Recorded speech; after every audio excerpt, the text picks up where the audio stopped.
बाब यारहों। सियारो हुजे या उन्हारो, इस्लामाबाद जा बरसाती नाला मींहं जी मुंद में बेकाबू ऐं बदमिज़ाज नदीअ वांगुरु उथल खाई ईंदा आहिनि।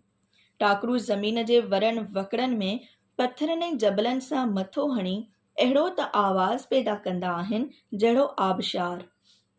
तराइनि खे छॾे लहवारियुनि में बरसाती नाला ऊन्हा न थींदा आहिनि। नाले जे पेट में पयल पथर चिटा नज़र ईंदा आहिनि। अहिड़नि हंधनि ते पाणी गोॾे जेतिरो मस थींदो, पर पाणीअ जे वहिकिरे जी रफ़्तार ॾिसी दिलि झले न सघिबी आहे। दिलबर ख़ान जे हिजरे मां फ़रार थियण खां पोइ संदसि छाड़तनि जी लौध मुंहिंजे कढ लॻी पई हुई। ॾींहं खे भल शींहं सॾिजे, पर राति माउ जे हंज वांगुरु पनाह ॾींदी आहे। मूं ज़िंदगीअ में पहिरियों दफ़ो ॾींहं खे ऐं ॾींहं जी रोशनीअ खे पंहिंजो दुश्मन महसूसु कयो। मूंखे ईअं लॻो बरसाती नाले जे किनारनि सां बीठल वण टिण ॼण दिलबर ख़ान ऐं कश्मीर ख़ान जा एजेंट हुआ ऐं मौतमार हथियार खणी मूं ॾांहुं ॾिसी रहिया हुआ। वहम ऐं गुमान जे बरक्स दिलबर ख़ान जा गमाइश्ता सचपच मुंहिंजे कढ काही पिया हुआ। पथरनि ऐं टकरनि तां थिड़ंदे थाबड़ंदे मां अधु मुनो कलाक खनि साही पटण खां सवाइ डोड़ंदो रहियुसि। नेठि सहकी पियुसि। ईअं लॻो विख खयमि त फहिको करे पाणीअ में वञी पवंदुसि। सॼी राति जबलनि ते बरसाति पई हुई। बरसाति जे पाणीअ सां गॾु जबलनि जी चोटीअ तां बर्फ़ बि रिझे पई हुई।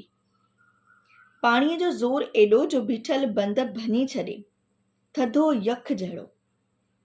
साह मुठ में करे मां हिकु क़दीम बड़ जे थड़ पुठियां वेही रहियुसि। सख़्त सीअ जे बावजूदि मुंहिंजे मथे ऐं कंध ते पघर अची वियो हो। सीने में साह ईअं पिए हलियो ॼण धवण। पाणीअ जे गोड़ ऐं शोर में बि मूंखे पंहिंजे साह मां सीटीअ जो आवाज़ ॿुधण में आयो। दिलि बदमस्त घोड़े जे टापनि वांगुरु पई हले। मूं अखियूं बंदि करे मथो बड़ जे थड़ सां लॻाए छॾियो। आस्ते आस्ते सभु कुझु जाइतो थियण लॻो। मथे ऐं कंध ते आयल पघर सुकण लॻो। धोणीअ वांगुरु हलंदड़ साह सांतेको थियण लॻो। दिलि घोड़े जे संबनि मां निकिरी आई। तॾहिं का शइ मुंहिंजी मुठ में बर्फ़ वांगुरु ठरण लॻी। छिरक भरे ॾिठुमि। दिलबर ख़ान जे हिजरे मां खयल किलाशनकॉफ जो लोहो ठरी यख थी वियो हो। मूंखे किलाशनकॉफ खां वहशत थियण लॻी।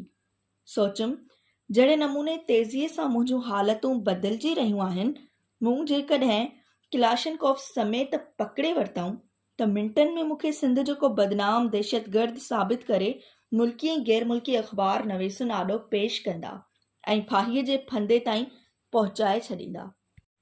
किलाशनकॉफ मां हथ मां कढी ऐं उन वक़्तु मूंखे 5-6 माण्हुनि जी मौजूदगीअ जो अहसासु थियो। हू घाटनि वणनि ऐं ॿूटनि पुठियां हलंदा पिया आया। संदन ॻाल्हाइण चिटो न हो। मूं महसूसु कयो हू मुंहिंजे रुख में वधंदा पिया आया। बड़ जे थुड़ वटां कंध कढी ॾिठुमि। हू मूंखे उहे ई माण्हू महसूसु थिया जेके दिलबर ख़ान जे हिजरे ॿाहिरां बीठा हुआ। हुननि जे हथनि में मुख़्तलिफ़ क़िस्मनि जा हथियार हुआ, किलाशनकॉफ, राइफलूं, रिवाल्वर ऐं पिस्तौल। मूं कंध वराए पट ते पयल किलाशनकॉफ ॾांहुं ॾिठो, हेठि झुकी आहिस्तगीअ सां किलाशनकॉफ खणी वरितमि। मूंखे वहशत महसूसु न थी।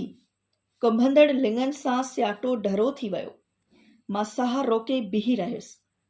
दिलबर ख़ान जा छाड़ता बड़ जे ॿिए पासे खां अॻिते निकिरी विया। मां मुंझी पियुसि। पोइते मोटणु महाल हो, अॻिते वधणु मौत जे मुंहं में वञणु बराबरि हो। हू 4-5 ॼणा शक्ल शबीह मां कातिल पे लॻा। दिलबर ख़ान ऐं कश्मीर ख़ान साबित करे ॾेखारियो हो त किलाशनकॉफ आॾो कलम जी का बि हैसियत न आहे। उहो ॾाहो अलाए केरु हो जंहिं चयो हो त कलम हर हाल में तलवार खां वधीक ताक़तवर थींदो आहे। उन ॾाहे उमिरि में तलवार न ॾिठी हूंदी, ऐं जेकॾहिं ॾिठी बि हूंदी त कंहिं म्यूज़ियम में ॾिठी हूंदी। कंहिं कातिल जे हथ में तलवार या बंदूक ॾिसी उहो ॾाहो हरगिज़ न चवे हां त कलम तलवार खां ताक़तवर थींदो आहे। किलाशनकॉफ ते मुंहिंजी गिरफ़्त मज़बूत थी वई। जेतोणीकि मूं ज़िंदगीअ में कॾहिं गुलेल बि न हलाई हुई। सोचुमि जेकॾहिं मूं मुक़ाबिल थिया त बर्स्ट हणी पंजनि खे ढेर करे छॾींदुसि। ऐं पोइ अंदेशा उथली पिया। सोचुमि क्लाशनकोफ हलण जा आवाज़ ॿुधी इस्लामाबाद पुलिस जा जांठा जवान बरसाती नाले खे वराए वेंदा, घेरो तंग कंदा ऐं नेठि मूंखे अची सोघो कंदा। मुंहिंजे हथ में क्लाशनकोफ ॾिसी मूंखे सबूत समेत दहशतगर्द सम्झी वठंदा ऐं गुलाब गूंगे खे मुंहिंजो ऐं मूंखे गुलाब गूंगे जो साथी साबित कंदा। इंसाफ़ सबूत जे घोड़ियुनि ते बीठल हूंदो आहे। घोड़ियूं कढी वठोसि, फेको करे किरी पवंदो। सबूत जूं घोड़ियूं ॾेई छॾियोसि, पोइ मुल्ज़म खणी माउ पेटां ॼावल वांगुरु बेगुनाह छो न हुजे, इंसाफ़ निहायत ईमानदारीअ सां खेसि टंगे छॾींदो। मूंखे ऐं गुलाब गूंगे खे दहशतगर्द साबित करण लाइ हिन क्लाशनकोफ खां वधीक पुलिस खे ॿियो कहिड़ो सबूत घुर्जे? मूं गौर सां क्लाशनकोफ ॾांहुं ॾिठो, अॻियां झंग ॾांहुं ॾिठुमि जंहिं में दिलबर खान जा गमाश्ता काही पिया हुआ, बरसाती नाले जे आबशार जहिड़े वहिकिरे ॾांहुं ॾिठुमि। सोचुमि हीउ बरसाती नालो लंघी जेकॾहिं ॿिए पार पहुतुसि त घणे भाङे बची वेंदुसि। बरसाती नाले जे ॿिए पासे सेक्टर 10 आहे। सेक्टर 10 में विख विख ते जायूं ठही रहियूं आहिनि। सोचुमि ठहंदड़ जायुनि जे ओट में मां अॻिते निकिरी वेंदुसि ऐं दिलबर खान ऐं कश्मीर खान जे छाड़तनि खां बची वेंदुसि। ॾाढी ख़बरदारीअ सां बिड़ जे थुड़ पुठियां निकिरी बरसाती नाले जे कप ते वञी बीठुसि। पाणीअ में पेर विधुमि त छिरक निकिरी वियो। पाणी अहिड़ो यख जहिड़ी बर्फ़। जितां नालो पार करण पे चाहियमि उते पाणी चेल्ह जेतिरो मस हो, पर बर्फ़ जहिड़ो ऐं तेज़ीअ सां वराको खाई पए आयो। वराके वटि 7-8 फुट खनि ऊची टकरी हुई। टकरीअ जी ओट मां निकिरी बरसात नालो पार करण जो पको पह कयमि। बूट लाहे हथ में खयमि।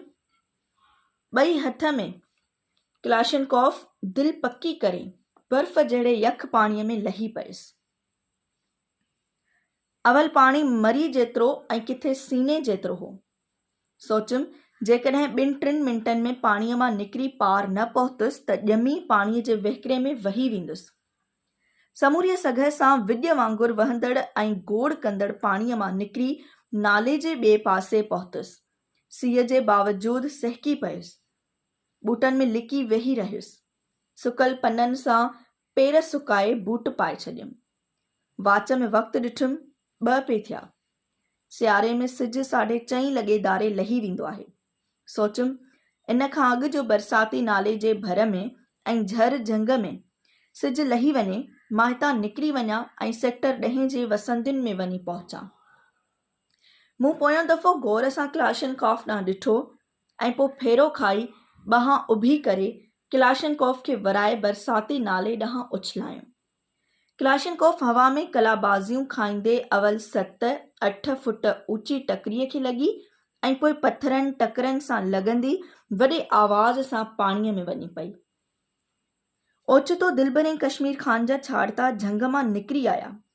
ॿिए पासे खां मूं ते नज़र पयनि त हथियार सिधा करे गोलियुनि जो वसकारो शुरू करे छॾियाऊं। मां हिकदमि धरतीअ ते लेटी पयुसि इन डप खां त हू पीछो कंदा ऐं बरसाती नालो पार करे मूं ॾांहुं हलिया ईंदा।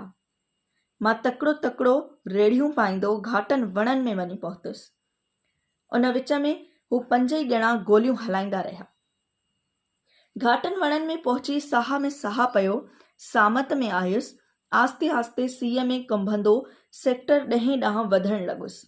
सोचुमि सिजु लहण खां अॻु झंग मां निकिरी कंहिं लाले जे ॿाकड़ा होटल में चुल्ह ताईं न पहुतुसि त मरी वेंदुसि। सीउ बर्दाश्त करे न सघंदुसि। वणनि टिणनि सां विचड़ंदड़ कुंभंदो थाॿा खाईंदो मां बरसाती नाले मां ॿाहिरि निकिरी आयुसि। सॾु पंध ते मज़दूरनि जी होटल हुई जंहिं में बाहि जो मच पे ॿरियो। ज़रे घटि डोड़ंदो मां मच जे भरिसां वञी वेही रहियुसि।